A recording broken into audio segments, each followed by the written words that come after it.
안녕하세요. 무능력한 남편과 이혼한 30대 여성입니다. 남편과 저는 모임에서 만났습니다. 30대 솔로들끼리 모여서 취미 생활을 같이 하는 모임이었어요. 당시 저는 학원과 과외로 학생들을 가르치는 수학 선생님이었는데, 그렇다 보니 정작 또래들과 어울릴 기회가 많이 없었지요. 그래서 모임에 나가기 시작했어요. 남편의 경우, 남편은 원래 직장을 다니는 평범한 회사원이었는데 업무로 인해 스트레스를 많이 받았다고 하더라고요. 주말에라도 그런 스트레스를 날려보고자 모임에 합류했답니다. 저희는 모임 내에서 친분을 쌓아가다가 남편의 데이트 신청으로 밖에서 만나기 시작했어요. 결혼을 결심하기까지 1년 반이 채 걸리지 않았네요. 양가 어른들의 축하를 받으며 저희는 부부의 연을 맺었습니다. 결혼 준비 과정에서 약간의 잡음이 있기도 했지만 그건 저희가 이혼하게 된 결정적 이유는 아니니 이야기하지 않겠습니다. 저희가 이혼을 하게 된 시작점은 남편이 회사를 관두면서입니다. 남편은 원래 제법 규모가 있는 중소기업에 다니고 있었어요. 하지만 불경기가 시작되면서 남편의 회사에도 문제가 생겼던 모양이에요. 잘은 모르겠지만 그로 인해 회사 내에서 흉흉한 이야기가 돌았답니다. 몇 살 이상은 다 자른다더라. 어느 부서는 날린다더라. 여기까지는 저도 남편에게 전해 들은 바라서 전후관계 같은 건 잘 모르겠어요. 아무튼 그런 이야기가 돌면서 남편 이름도 몇 차례 사람들의 입에 오르내린 모양입니다. 억울해하는 남편에게 저는 상사랑 이야기를 해보던지 아니면 차라리 하루빨리 이직 준비를 하는 게 좋겠다고 조언했지요. 하지만 남편은 치사하고 더럽다며 회사가 여기밖에 없냐는 식으로 얼마 지나지 않아 하루아침에 사표를 써버리더군요. 원래도 성격이 좀 다혈질이긴 했지만 그렇게 경솔한 사람인지는 미처 몰랐기에 너무 당황스러웠습니다. 사회생활을 1, 2년 해본 사람도 아니면서 어떻게 충동적으로 그런 결정을 내릴 수 있는 건지 솔직히 한심하고 실망스럽기가 이루 말할 수 없었네요. 더 심각한 문제는 남편은 도통 재취업을 할 생각이 없어 보였다는 거예요. 비록 제가 돈을 벌고는 있었지만 제가 무슨 스타 강사라서 한 달에 몇 천씩 버는 것도 아니고 제 수입에는 한계가 있었지요. 이직을 하든지 나가서 뭐라도 해서 돈을 벌어와야 하지 않겠냐고 남편을 닥달을 해봐도 자기도 좀 쉬어야겠지 않냐며 오히려 저를 무슨 돈밖에 모르는 아내처럼 몰고 가더군요. 카드값도 내야지, 대출도 내야지, 그나마 아이가 없었으니 망정이지. 아니, 애가 없다고 해도 돈 들어갈 곳 투성이었는데 남편은 이참에 어디 여행이라도 다녀와야겠다질 않나, 친구들을 만나봐야겠다질 않나, 사람 염장 지르는 소리만 골라서 하더라고요. 아무리 말해도 제 말은 개똥으로도 안 듣는 남편과는 대화를 할 수가 없었기에 결국 어머님께 도움을 요청했습니다. 결혼 이후로 어머님과 정말 무슨 모녀지간처럼 가깝게 지낸 건 아니지만 그래도 자식돌이 며느리돌이는 한다고 하고 살았으니 남편에게 말 한마디라도 따끔하게 해주시면 안 되나 싶어서 부탁을 드린 거예요. 하지만 어머님께서는 오히려 저를 이상한 사람으로 몰아가시더군요. 다 큰 성인 둘이 가정을 이루고 살면 뭐가 됐던지 간에 둘이 알아서 하는 거지. 왜 당신을 귀찮게 하냐고요. 어머님 말씀이 틀린 건 아니지만 그래도 부모 자식 간인데 이렇게까지 선을 그으실 수가 있나 싶어서 너무 서운하고 속상했네요. 그래도 이혼까지는 생각하지 않았습니다. 어느 부부에게나 있을 수 있는 시련이고 고난이라고 여기려고 했어요. 겉으로 보기에는 남편이 아무런 노력도 하지 않고 있는 것 같았지만 그래도 마음 한켠으로 남편이 저 모르게 뭔가 생각하고 준비하고 있진 않을까라는 미련한 희망도 버리지 못했고요. 그렇다고 저까지 손 놓고 있을 수는 없겠다 싶어서 소위 어떻게 먹고 살아갈지 수소문하던 중 과일청이 전망이 괜찮다는 이야기를 듣게 되었습니다. 처음에는 마트에 가면 널린 게 딸기잼이고 유자청인데 과일청이 장사가 되겠어 싶었지만 들으면 들을수록 한번 해볼까 싶은 생각이 들더군요. 솔직히 장사 미천으로 쓸 현금이 많은 상황도 아니었기에 다른 장사는 시도하기도 어려운 상황이었고요. 그렇게 종목을 정하고 발품을 팔기 시작했습니다. 조금이라도 자리는 좋으면서 새는 낮춰보려고 애를 많이 썼어요. 하지만 제가 가진 2천만 원 가지고는 어림도 없더라고요. 돈 이야기가 나와서 말인데 저희는 신혼 때부터 반반 생활비를 내고 있었고 나머지 벌이에 대해서는 서로 간섭하지 않고 있었습니다. 사실 처음부터 이러려던 건 아니었어요. 원래는 남편이 벌어온 월급을 전부 저에게 맡기고 제가 관리를 하려고 했지요. 그런데 결혼식을 올리고 처음 남편이 월급을 받아왔을 때였습니다. 어머님께서 당신 아들이 제 머슴이냐고, 왜 당신 아들이 벌어온 걸 제가 다 가져가냐고 노발대발 난리를 치셨지요. 알고 보니 남편이 저와 결혼하기 전까지 남편 월급을 어머님이 관리해 주셨던 모양이에요. 저는 어머님께 그럼 제 남편이 어머님 머슴이냐고, 왜 제 남편이 벌어온 걸 어머님이 관리하시냐고 따지고 싶었지만 그때만 해도 저 갓 시집 온 상황이었습니다. 어머님을 상대로 그런 소리를 한다는 게 쉽지 않았어요. 결국 어머님과 저 나름대로 합의를 본 게 둘 중 누구도 남편 월급에 손대지 말자는 거였지요. 남편은 이래도 그만, 저래도 그만이라는 식이었고요. 저는 남편에게 장사를 하려고 하는데 돈이 부족하다고 그동안 모아둔 돈 좀 꺼내보라 했습니다. 그러자 한다는 소리가 제가 하고 싶어서 하는 장사인데 왜 자기가 보태냐고요. 저는 남편에게 지금 3개월째 생활비를 전혀 안 주고 있지 않냐. 그런데 그런 소리가 나오냐고 받아쳤습니다. 장사를 하고 싶어서 하는 사람이 몇이나 되겠냐고, 당신이 안 벌어오니까 어떻게든 먹고 살려고 그러는 건데 말을 그따위로밖에 못하냐고, 차라리 미안하다, 고맙다 그러면 나도 화는 내지 않을 거라고 막 쏟아내듯 싸붙였고요. 그제서야 남편이란 인간이 한다는 말이 미안하다며, 그런데 모아둔 돈은 잘 모르겠답니다. 당신 돈인데 잘 모르겠다는 게 무슨 소리냐니까 남편은 조금 머뭇거리는 듯 하더니 어머님 이야기를 꺼내더군요. 어머님과 제가 남편 월급으로 전쟁을 치르고 한 2달 정도 지났을 때였답니다. 저 몰래 남편을 찾아간 어머님께서 그래도 어미로서 아들한테 도움이 되고 싶다는 말도 안 되는 소리를 하셨던 모양이에요. 그러면서 당신을 믿고 맡기라고 막말로 피 한 방울 안 섞인 저보다 어머님이 낫지 않겠냐고 그랬답니다. 어머님이 그런 식으로 말씀하셨다는 게 짜증나고 거슬렸지만 그땐 그런 걸로 따질 때가 아니다 싶었어요. 남편 돈이 어머님 손에 있다는 걸 안 이상 일단은 어떻게든 그 돈부터 찾아와야겠다 싶었지요. 그 길로 남편과 함께 어머님을 찾아갔습니다. 남편이 어머님께 이제 돈 관리 직접 해야겠다며 돌려달라고 이야기를 하자 어머님께서는 안 된다고 딱 거절을 하시더군요. 남편도 저도 어이가 없었지요. 남편 돈인데 못 준다고 하시니까.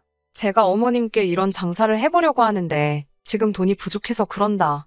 그러니 제발 돌려달라 했습니다. 그러자 어머님께선 신우 이야기를 꺼내셨어요. 남편보다 3살 어린 신우는 어머님이나 아버님은 귀여운 막내 공주님이라 부르시지만 제 눈에는 철딱선이 없는 사고뭉치 정도로 보입니다. 나이가 30인데도 걸핏하면 시부모님한테 용돈 받아가고 그 용돈으로 뭐 유용하게 쓰는 것도 아니에요. 짝퉁 명품을 산다거나 친구들한테 보여주기 식으로 쓸데없이 돈 낭비를 하는 식이지요. 그런데 그런 신우가 어머님께 유학을 가겠다고 했답니다. 커피를 배우러 이탈리아에 간다고요. 그 말을 들으니 정말 기가 막히고 코가 막혔지요. 하지만 어머님은 드디어 당신 딸이 어떤 목표를 가졌다는 그 사실 자체에 꽤나 감격하신 눈치였습니다. 애가 이렇게까지 해보겠다는데 가족으로서 도와줘야 하지 않겠냐며 남편이 모아둔 돈으로 유학을 보내주기로 했다는 거예요. 제가 그게 말이 되냐고, 신우가 유학을 가건 말건 전 관심 없다. 하지만 왜 제 남편 돈으로 그걸 대주냐고 따졌어요. 하지만 정작 돈의 주인인 남편은 한숨만 푹푹 쉬어댈 뿐 어머님께 이렇다 저렇다 더 말을 못하더라고요. 불쌍하고 한심한 인간, 또 어머님 기세에 눌렸구나 싶어서 안쓰럽더군요. 남편이 정확히 어떤 어린 시절을 보냈는지는 모르겠지만 어머님 앞에서 남편은 늘 기가 죽어 있습니다. 다른 집 부모들은 장남이라 하면 껌뻑 죽는다던데 저희 시댁은 달랐지요. 어쩌면 재혼 가정이라 더 그런가 싶기도 해요. 아버님은 남편에게 새아버지셨고 신우는 지금 어머님과 아버님 사이에서 태어난 딸이거든요. 그리고 이렇게 사연을 이야기하며 곱씹어보니 어머님께서 아버님을 참 좋아하셨거든요. 같은 여자로서 보고 있으면 어쩔 때는 안쓰럽고 저렇게까지 해야 하나 싶을 만큼 아버님 비위를 맞추려고 애를 쓰시는 게 눈에 다 보인달까요? 그래서 더 보란듯이 남편을 밀어내시나 싶기도 하고. 아무튼 제 나름대로 짐작만 할 뿐이지 어디다 물어보진 못해서 정확하게 이유는 모르겠지만 남편은 어머님 앞에서 찍소리도 못해요. 어쩌다 한마디 하더라도 금세 쭈그러집니다. 그런 남편이 불쌍해서 이혼하잔 생각이 들다가도 항상 결국엔 그 말을 못했어요. 나라도 안 챙기면 이 인간을 누가 챙겨줄까 싶어서. 결국 장사는 제가 가진 돈 2천에 친정 부모님에게 빌린 2천을 보태 총 4천을 들여 시작했습니다. 놀고 먹는 남편을 가만 보고 있을 수가 없어서 당신도 나오라고 해서 잡일을 시켰어요. 잡일을 해봤자 과일 상자 나르고 과일 세척하고 근거리 배달 가고 그런 정도였습니다. 그래봤자 하루에 몇 시간 일하는 것도 아니었고 엄밀히 말하면 제가 사장 남편이 직원이 되었으니 어머님도 가타부타 말씀하실 상황이 못 되었지요. 처음에 몇 달은 정말 힘들었습니다. 이제 와서 말이지만 내가 뭐 한다고 이 짓을 시작했나 땅을 치고 울던 적도 있어요. 친정 부모님 돈만 끌어다 쓰지 않았더라면 정말이지 못해 먹겠다고 들어누웠을지도 모릅니다. 그래도 죽으란 법은 없는지 한 1년쯤 지나니까 조금씩 자리를 잡아가기 시작하대요. 운 좋게도 방송을 한번 타게 되니까 전국에서 전화로 인터넷으로 주문도 들어왔고요. 그렇게 장사한 지 2년쯤 지나선 상가 구석진 곳에서 잘 보이는 곳으로 매장도 옮기고 수입도 한 달에 1,000 가까이 가져갈 만큼 자리를 잡았습니다. 친정에 빌린 돈도 이자를 얹어서 갚았습니다. 2천을 빌렸지만 3천으로 돌려드렸어요. 친정 부모님이 그렇게 달라고 요구하신 건 당연히 아니었고요. 너무 힘들 때 도와주신 그 마음에 감사해서 드렸습니다. 남편은 못마땅한 눈치였지만 자기가 할 말은 하나도 없었지요. 어머님이 남편 돈을 돌려주시기만 했어도 저도 친정에 아쉬운 소리 안 하고 양쪽 부모님께 공평하게 잘해드렸을 테니까요. 그리고 저희가 그렇게 자리를 잡아가는 동안 신우 이야기는 진짜 할 때마다 열불이 납니다. 커피를 배운답시고 유학 간 신우는 6개월 만에 한국에 돌아왔어요. 돌아온 이유는 한심하기 짝이 없었습니다. 거기서 어떤 유학생 남자랑 연애를 시작했는데 그 남자가 한국에 들어온다고 하니까 자기도 따라 들어오대요. 결혼을 약속한 사이도 아니었고 뭣도 아니었는데 신우 혼자 오바를 한 거였고요. 아니나 다를까 얼마 안 가서 헤어졌고 그런 와중에 까먹은 돈이 얼만지 이후로 쇼핑몰 한다고 까불다가 돈 까먹고 공무원 준비한다 까먹고 저희가 과일청으로 자리 잡는 2년 남짓한 시간 동안 신우는 지 오빠가 그러니까 저희 남편이 벌어온 돈 야무지게 다 까먹었더라고요. 하긴 신우 욕할 게 아니지요. 철딱선이 없는 딸이 해달라는 대로 해주신 시부모님이 문제고 천치마냥 지 돈 달라고 고집 못 피운 남편이 문제였지요 뭐. 하루는 어머님께서 이야기를 좀 하자시더니 저더러 신우 걱정이 안 되냐입니다. 어머님 아버님 다 살아계시고 오빠인 남편도 있는데 제가 못하러 신우 걱정을 하겠어요? 하지만 차마 그렇게 대꾸할 수는 없으니 무슨 일 있냐고 여쭈어 봤습니다. 그러자 어머님께선 네 신우도 시집가고 하려면 뭐 돈이라도 얼마 있어야 하지 않겠냐고 그러시더군요. 역시 돈 이야기 때문에 부르셨구나 싶어서 하마터면 웃음이 다 나올 뻔했습니다. 사실 어머님이 보자고 부르실 때부터 돈 이야기 하시려는 게 아닌가 싶어서 나름 마음의 준비를 하고 나온 상황이었거든요. 저는 준비한 대로 저희도 돈 없다는 거 아시지 않냐고 딱 잡아댔습니다. 하지만 어머님께선 장사 잘 되는 거 다 아는데 뭘 내숭을 떠냐며 저더러 그러지 말고 돈 좀 달라고 다시 한번 이야기하시더군요. 강압적인 어머님의 태도에 저라고 긴장을 안 한 건 아니지만 휘둘리지 말아야겠다고 단단히 마음을 먹고 말씀드렸어요. 저희가 처음 장사하려고 할 때 생돈을 달라 한 것도 아니고 남편이 벌어온 돈만 돌려달라고 했는데도 안 주시지 않았냐. 그리고 그 돈으로 신우 뒷바라지 하셨지 않냐. 그래놓고 또 우리한테 신우 뒷바라지를 부탁하시는 거냐고 정말 너무하신다고요. 신우 뒷바라지건 어머님 아버님 생활비건 저희는 당장 도와드릴 능력도 안 되고 돈도 없다고. 그러니 저희한테 이런 걸로 부담 주지 마시라 했습니다. 제 강경한 반응에 도저히 안 되겠다 싶으셨는지 어머님께선 그럼 신우를 데려다 일을 시키라셨습니다. 그 코딱지만한 가게에서 그나마 남편이랑 저랑 둘이서만 일을 하니까 돈도 그만큼 가져가는 거지 신우까지 끼어들면 남는 것도 없다고 안 된다고 했어요. 그러자 어머님께선 넌 이것도 안 된다 저것도 안 된다. 하다못해 뭐 한번 생각해보겠다도 아니고 무슨 말만 하면 안 된다 소리만 하냐고 화를 내셨습니다. 저는 지키지 못할 약속을 하기도 싫고 쓸데없는 희망을 가지시게 하기도 싫다고 솔직하게 말씀드렸어요. 저는 절대로 신우 뒷바라지 할 생각이 없고 신우를 저희 가게에서 쓸 생각도 없다고 말이에요. 제가 똑부러지게 이야기를 하자 어머님께선 씩씩거리시며 분을 못 삭히시더니 급기야 저더러 꼴도 보기 싫다고 눈앞에서 꺼지라셨습니다. 원체 경우 없으신 분이기에 저도 그 정도 상소리에는 눈도 깜짝 안 하거든요. 알겠다고 건강히 계시라고 인사드리고 그대로 집에 왔습니다. 그런데 집에 도착하니 남편이 어두운 표정으로 절 기다리고 있더라고요. 어머님께서 벌써 전화로 한 소리 하셨구나 싶어서 마음이 좋질 않았지요. 그래도 모르는 척, 아무 일도 없었던 척 남편에게 왜 그러냐 물었습니다. 그러자 남편이 저더러 정말 어머님이 말씀하시는 거 전부 다 안 된다고 그랬냐고 묻더군요. 돈도 못 해준다, 일도 안 시켜준다 그랬냐고요. 원망 섞인 듯한 남편의 목소리를 들으니 저도 서운하고 갑갑하고 그때 그 기분은 뭐라 표현하기가 어렵네요. 남편에게 맞다고 다 안 된다 그랬다 했습니다. 그러자 남편이 한다는 말이 자기 입장도 생각을 좀 해주지 그랬냐입니다. 당신 입장? 무슨 입장? 그럼 해주자고. 돈을 또 대주자는 거냐고. 난 그렇게 못한다 했습니다. 지난 2년 동안 제대로 쉬지도 못하고 매일매일 뜨거운 불 앞에서 얼굴 익어가며 번 돈이라고. 난 이 돈 모아서 집도 사고 애도 낳고 할 일이 많다고요. 남편은 고심에 빠진 표정을 하더니 그러면 저더러 가게를 하나 새로 차리자입니다. 그리고 전 그 새로 차린 가게에 가서 일을 하래요. 자기는 지금 가게에서 신우랑 둘이 일을 하겠다고요. 제가 당신 누구 닮아서 그렇게 염치도 없고 뻔뻔하냐고 물었습니다. 땡전 한 푼 안 들이고 장사하는데 끼어들어서 먹고 살게 해주니까 지금 나더러 나가라는 거냐고. 나갈 거면 당신이 나가서 신우랑 가게를 차리든 어쩌든 하라고. 미쳤냐고 써붙였네요. 이제 보니 어머님부터 다들 머리는 폼으로 달고 있냐. 이 말을 하면 씨가 먹히겠구나 안 먹히겠구나 생각을 안 하냐고 싸잡아서 욕을 했지요. 그러자 남편이 말이 너무 심한 거 아니냐며. 친정엔 1,000만 원씩 톡톡 주고 신우는 꽁으로 1,000만 원 달라는 것도 아니고 와서 일을 하겠다는데 왜 그렇게 안 된다 하냐입니다. 그래서 제가 당신 돈 2년 동안 헤쳐먹은 거 보고도 정신 못 차리냐니까.